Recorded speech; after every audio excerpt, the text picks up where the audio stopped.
Imágenes que siguen llegando desde el aeropuerto de San Pablo. Allí quienes apoyan al expresidente Lula da Silva están esperando que se retire del lugar. Aparentemente ya terminó de declarar. Diego está declarando allí en una dependencia que hay de la policía y no sería trasladado a Curitiba como se indicaba desde el principio.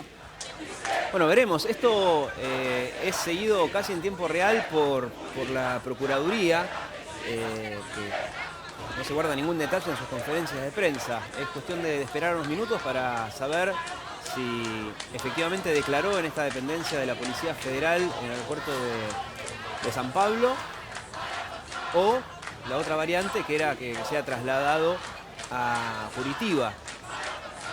Lo que escuchaban ustedes es, bueno, podemos denominar la grieta en Brasil, ¿no? Entre aquellos que apoyan a Lula da Silva, muchos de los que apoyan a Lula da Silva también lo hacen con Dilma Rousseff, y quienes se suman a quienes están en contra de las políticas del actual gobierno y de alguna forma también hacen el enlace con la situación actual de Lula da Silva.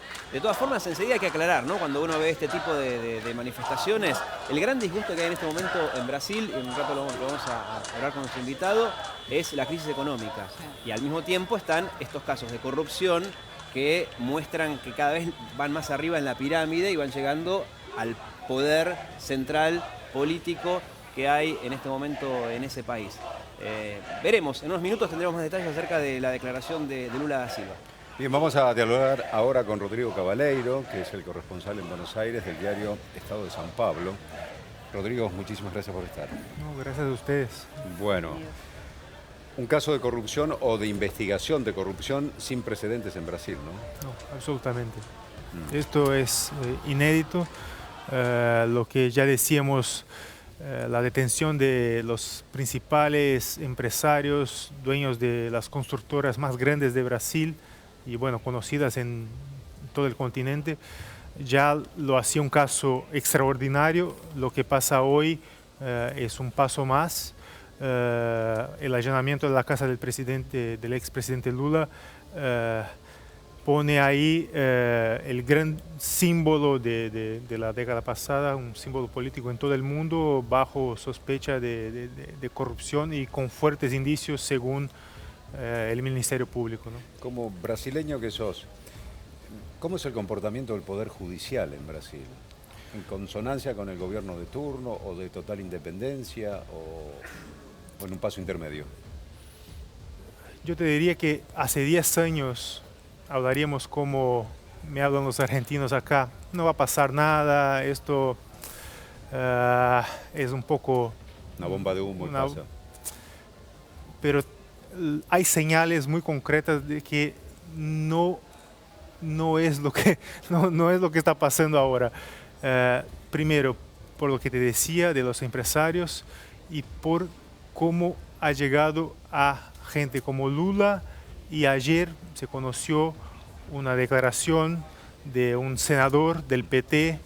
Todavía no está homologada la declaración, pero involucra directamente a la presidenta como parte de un sistema para hacer con que la operación Lava Jato no fuera adelante. Entonces, si llegamos a comprobar este punto, sí tendríamos las razones para un juicio político, lo que hasta ahora ella se defendía diciendo que no sabía claramente lo que estaba pasando en ¿Podría Petrobras. llegar a quedar detenido? Con Diego Morán tratábamos de establecer la diferencia que tienen allí en Brasil entre aprendido y otra figura, que sería la que se le traslado aplica. Coercitivo, sí. Igual eso se refiere solamente ahora. Sí, hoy, ahora, en de un este lado a momento. otro, ¿no? Sí, pero en el Después, futuro... Lo que pasó fue, llegaron a la casa de Lula, lo invitaron, digamos, al aeropuerto de Congonhas, que es como si fuera el aeroparque acá en Buenos Aires, a declarar. No usaron esposas, pero sí no fue, digamos, espontáneamente. No podía negarse. Fue voluntario. No fue voluntario. Claro. No es una detención, claramente, pero sí es coercitivo y es lo que él no quería pasar. O sea, aclaró la Procuraduría que sí solicitó a la justicia órdenes de detención no para Lula, sino para gente involucrada en la operación de Gol, y la justicia lo negó. O sea, no han detenido gente con órdenes de prisión hoy. Lula muy probablemente no será detenido hoy, a menos que declare algo que obviamente Gigante. lo involucre claramente en la Rodrigo. operación, ¿no? Una consulta, ¿cuál es la diferencia en cuanto a imagen que tienen los brasileros de Lula da Silva con Dilma Rousseff? Yo hasta hace muy poco hablaba con brasileros que, a grandes rasgos, unificando discursos para simplificar, tenían mucha bronca en contra de Dilma Rousseff por estos casos de corrupción y sobre todo por la crisis económica, pero era algo así como que Lula era siempre salvado. No, Lula era otra cosa, con Lula era distinto. Hasta hace unas horas, ¿cuál era la imagen que tenía Lula da Silva? ¿Es cierto que tenía chances de poder volver al poder en 2 años?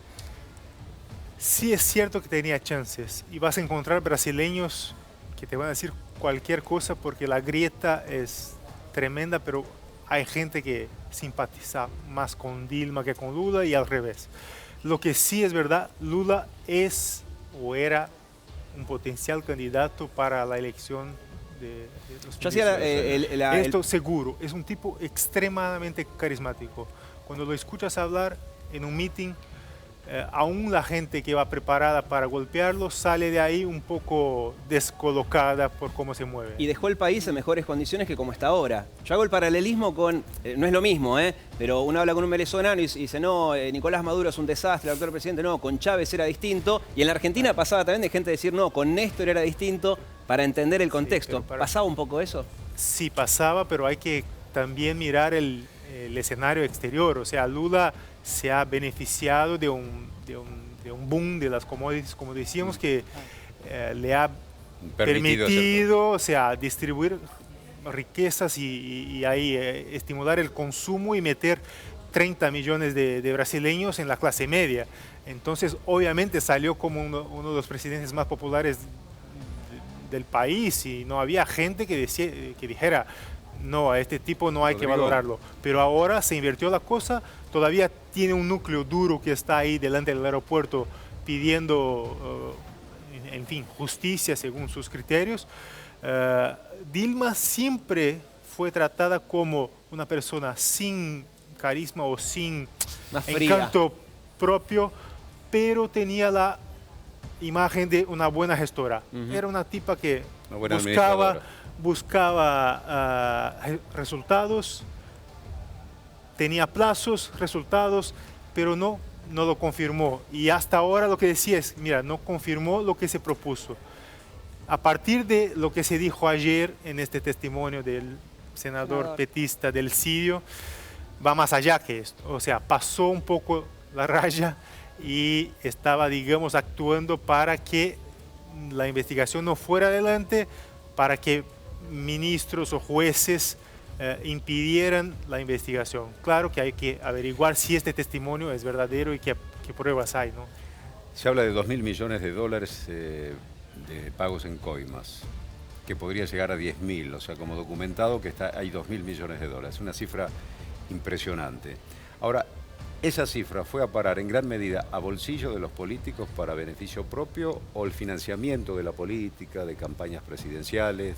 El porcentaje de distribución no se sabe, pero sí ha habido inversión según la investigación de la Policía Federal y del Ministerio Público. Parte ha sido usado para financiar la campaña del PT, según la investigación, y de otros partidos de la base política del gobierno.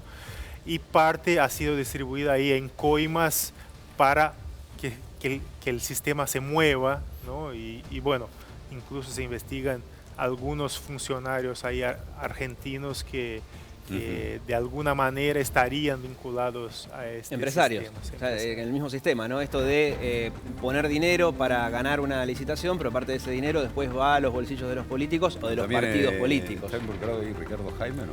Sí, hay dos nombres, ¿no? Ricardo Jaime y el exministro de Vido. Serían dos personas mencionadas, uno en testimonio y otro en un cambio de mails, como gente que de alguna manera estaba involucrada, no confirmadamente, pero sus nombres están ahí, hay que investigarlo, con coimas envolviendo empresas. Ahora, Así. es incalculable la cantidad de gente en Brasil que está involucrada en todo este caso de corrupción. Partía como haciendo una pirámide, ¿no? Lula y Dilma en la cabeza de esa pirámide. Hay 80 personas que ya tienen pena. Condenados. Sí, condenados. Hay 40 que aceptaron lo que llamamos delación premiada. Los O sea, están arrepentidos, Ujú. como llaman acá. No hay... los números son increíbles, pero lo que más llama la atención es la extensión, no en términos de números, pero a quién involucró este caso. Insisto, las 6 empresas, por ejemplo, hoy se está investigando Lula. Las 6 empresas constructoras. Exacto, se está indagando Lula porque salía a dar palestras, a dar charlas por el Sí. mundo, supuestamente beneficiando con favores estas empresas.